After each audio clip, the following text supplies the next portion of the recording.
So, meron kasing sale si Kabal Infinite Combo or Kabal Mobile. Nasa main shop siya. Itong Make Me Water. So, sa halagang 11,500 wallet points, meron ka ng 140 FG plus may mga chaos accessories ka. Ngayon, ito yung conversation namin mag-asawa kanina. Kasi humingi na ako ng tulong eh. Sabi ko, di ba, kukupit muna ako sa asawa ko ng pang top up. Kaya ng umaga, nag-chat ako sa kanya. Tinanong ko, asawa, pahiram pang top up. Bigay ko po pagdating ng allowance. Siyempre, may inaasahan akong pera eh. So, advance lang. E di sinabi niya, nakauwi na siya ng bahay. Sabi niya, magkano po? Tapos, di sinend ko yung presyo. Tapos, hindi siya nagre-reply.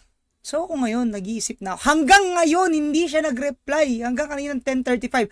Ano oras ako nag-chat? 7 o mag-alas 8. Alas 10, busy na ako ng time na yan eh. Wala akong vacant yan eh. 10:35. Wala pa din siyang reply. So, hindi ko alam ngayon kung ano nag-iisipin ko. Pero, syempre, since na mabait tayong asawa, binigyan tayo. Processing pa din eh. Pero ayan, basically nakakupit ako kay mommy.